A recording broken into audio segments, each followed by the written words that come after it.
Lisa, Yes, baby girl. when I grow up, I want to be a woman to society. Then so shall you be. Hey, this is Lisa Landry. Welcome back to A Menace to Society. I'm so thoroughly excited about speaking to today's guest. I have the privilege of speaking with Peggy Hoffman. She is the leader of the chapter in Pennsylvania working with Stop Abuse campaign. Hi, Peggy. Hi, Lisa. Thanks so much for taking the time to speak with me today. I know you're an exceptionally busy woman. How did you come to get involved with Stop Abuse campaign? My involvement came about through our own family run-in with the family court crisis, which is one of the things the Stop Abuse campaign focuses on. Just real briefly, our granddaughter, and I'm using a pseudonym for her, we'll call her Grace, she disclosed sexual abuse by her father for a second time in February of 2016. So we're at the 3-year mark with that. We expected the powers that be to swoop in and protect her. Instead of that happening, we kind of fell into a rabbit hole where life as we knew it ended and a distorted reality slipped into its place. We've been living that ever since. Like most parents in this situation, we were pretty desperate and we were reaching out for help in hundreds of directions and landed on a good square named Melanie Blow. She is the COO of the Stop Abuse campaign. She was the first one to say, I believe you, and it happens to other moms too. From there, and that was really important for our family as it is for any family. From there, I started pushing for family court reform because it made sense. And I also started collecting summaries from moms across the Commonwealth of Pennsylvania. And in short time, I was offered the role as the state chapter leader for the Stop Abuse campaign. You mentioned that your life went sideways. What kind of things did you have to deal with once you started trying to get help for Grace? No one believed us. We were very fortunate with Grace. She was 5.5 years old in February 3 years ago. She's now 8. She had disclosed prior to that only to family members in ways that a 4-year-old would disclose. But by the time February of 2016 came about, she was further along in her vocabulary and understanding, and she was very specific. What exactly happened, where it happened, and that it happened many days. So, of course, our daughter, we'll call her Kate, went directly to the police, state police, with Grace, and she said everything word for word to the female officer, even demonstrated a little bit over her clothing. We just assumed that she was going to be protected. Children and youth were called into it. They did not initiate any kind of safety plan. They left it to our daughter Kate to protect her from the abuser. So that put her in contempt of court because she was withholding Grace from her father while the second investigation played out. At the end of the day, the police and children and youth services, who are not psychological professionals, decided that Grace had been coached and no crime had been committed. I'm really sorry for what you've suffered through, and I'm very sorry especially for what Grace has lived through in this matter.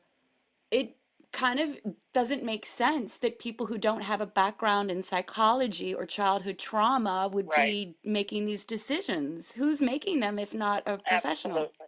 Absolutely. And on top of that, we ended up having a trial against Kate in that September of 2016. Grace had disclosed repeatedly to a trauma therapist who testified in court, and it made absolutely no difference. I don't think the average person listening to this interview is going to understand what you're saying, because it doesn't make any sense that a little girl is being harmed. It doesn't.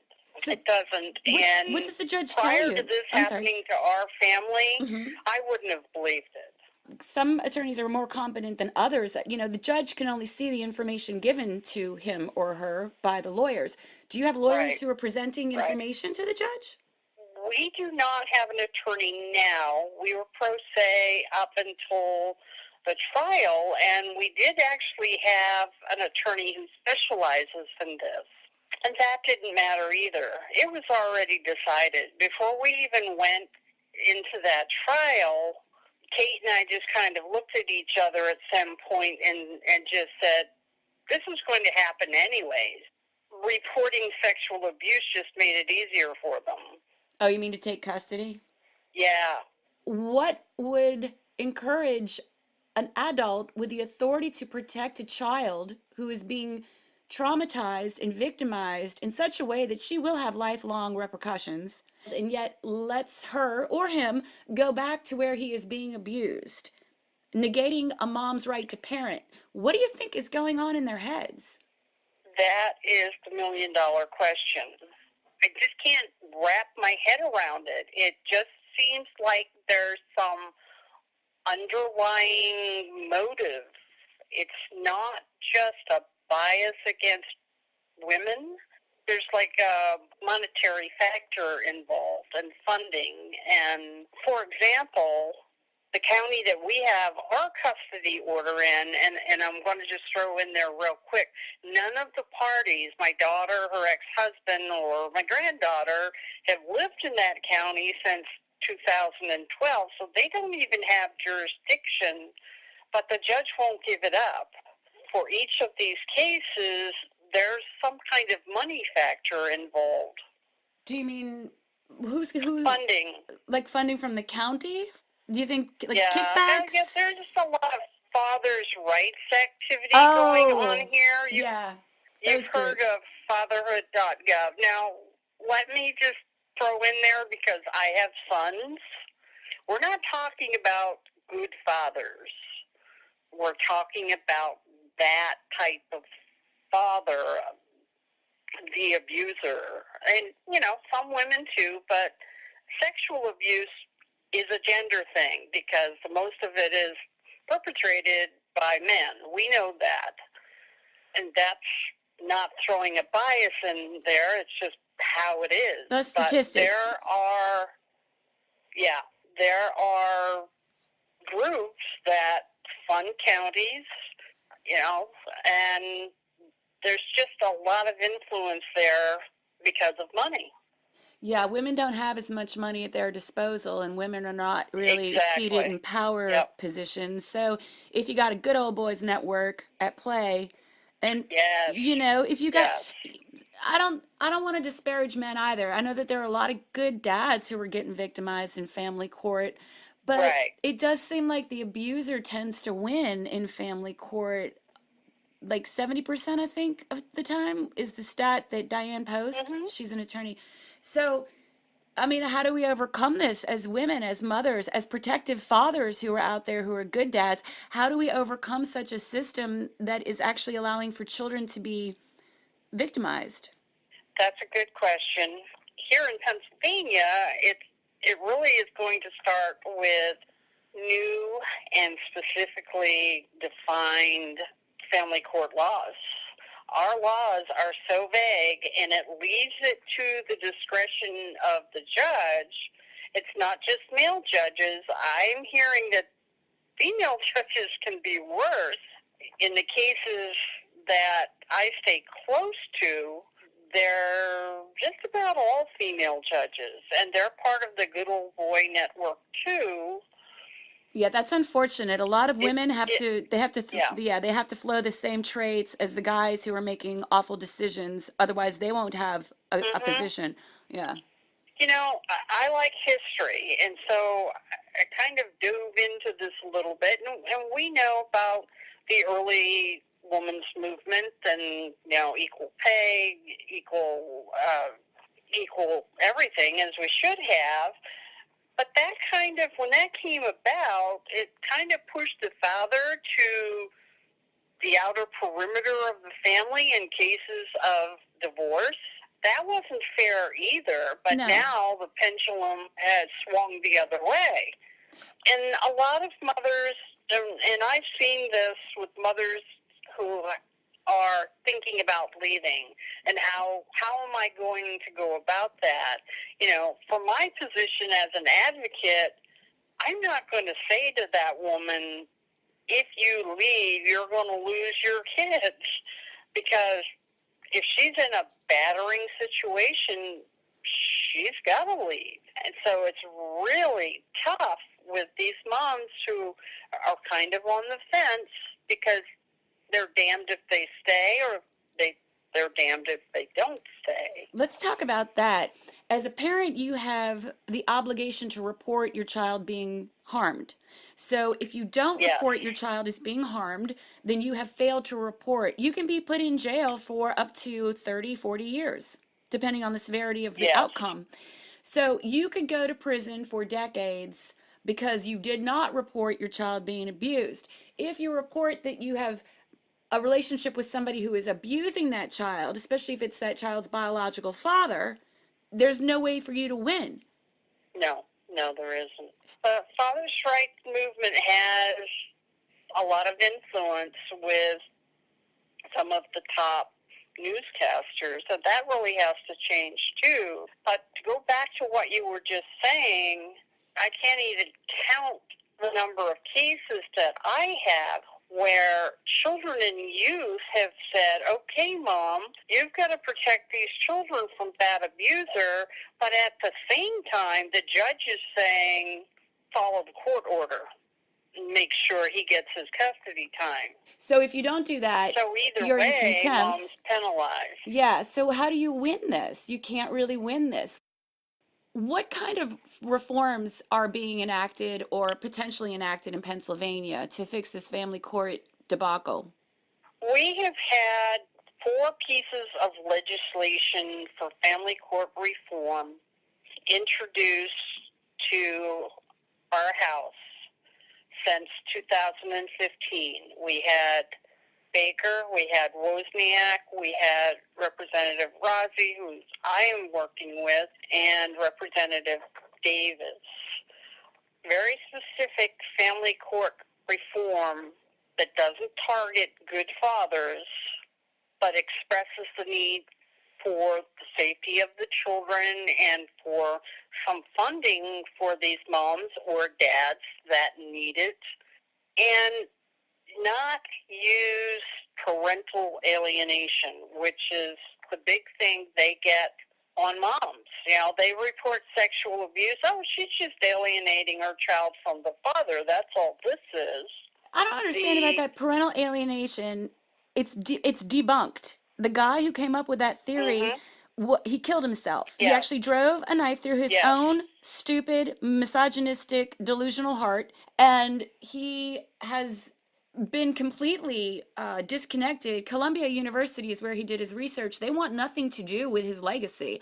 So I don't understand how professional people who have actually gone to law school or been trained somehow in professional mental health or are sitting on a bench can look at something that they know doesn't even work and use that to make decisions.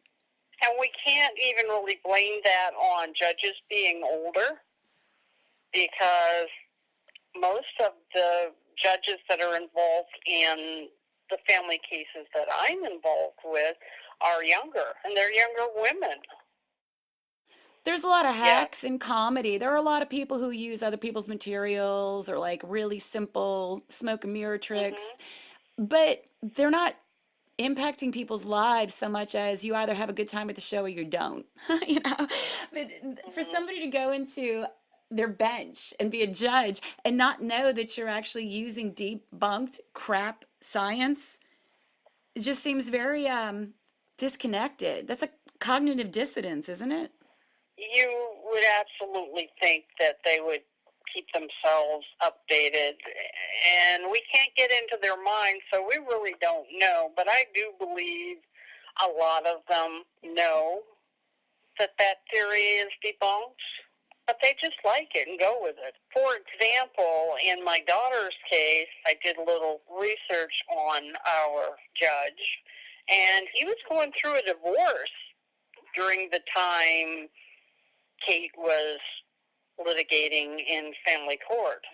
You can't tell me that doesn't affect a person. We bring our history, our experiences, our theories into every part of our life, and you can't tell me that judges don't do that too. That's human nature. One thing that most people are really shocked about is that, I don't know what it's like in other states, but in Pennsylvania, a Tier 3 child sex offender who's done time, when they get out of jail and petition the court for custody time, they get it. I know of one situation where it's actually the mom who is the child sex offender, and she has 50-50 custody. What is that? I don't understand that. I mean, children need their parents, obviously. And parents mess up and parents do dumb stuff, But if you're actually sexually abusing a child, how the heck is it possible that anyone would allow this to continue? That's another very good question. Judges have discernment, so why aren't they figuring this out? You're an activist and a survivor, Peggy. And again, I'm sorry for what you and your family have gone through.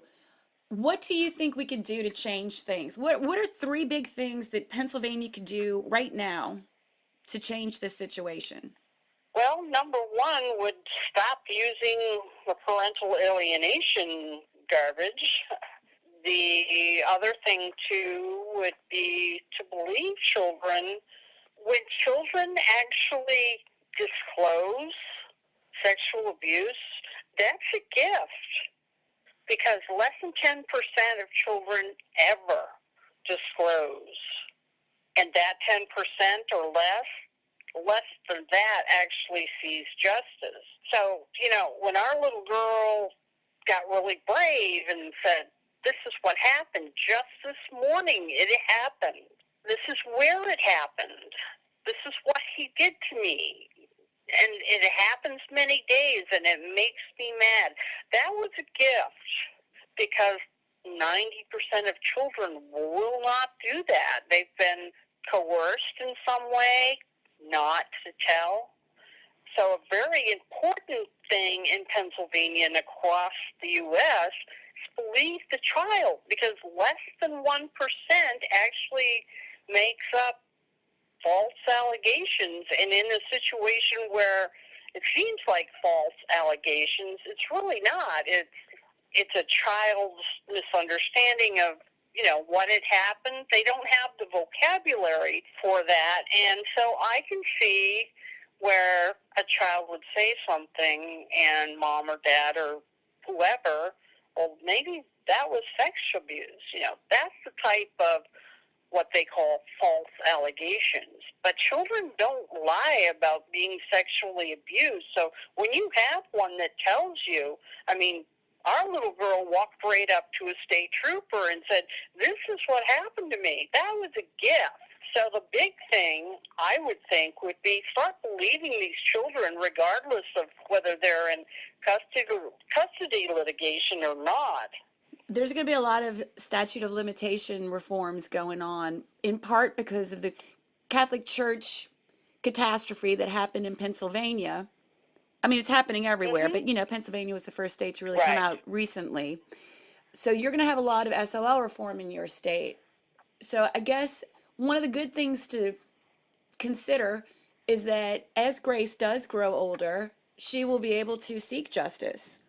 Well, that's true, but we would like to protect her ahead of time, and we won't stop until we do. And that's what every parent is going on. Okay, well, our children have that option when they become legal adults, but we've got to protect them. We can't just rely on doing damage control after the fact. We know this is happening, so we have to protect them now. Thank you so much, Peggy Hoffman, for giving us your time and also for what you're doing to protect children, good moms, and good dads in the state of Pennsylvania. I wish y'all the very best of luck. Please do check Peggy out, and you can check out Melanie Blow's work as well at stopabusecampaign.org. If you want to get involved, you have plenty of opportunities to do so. And please join me, Lisa Landry, at my YouTube channel. You can subscribe there, and you'll know when each new podcast drops every WOMENACE Wednesday. Also, I'm going to have some new comedy clips coming out pretty soon, so please do come to my YouTube channel and subscribe so you may enjoy or not enjoy. I don't know. Hopefully you'll like it. Shout out Ari Bear. I love you so much. You're the best.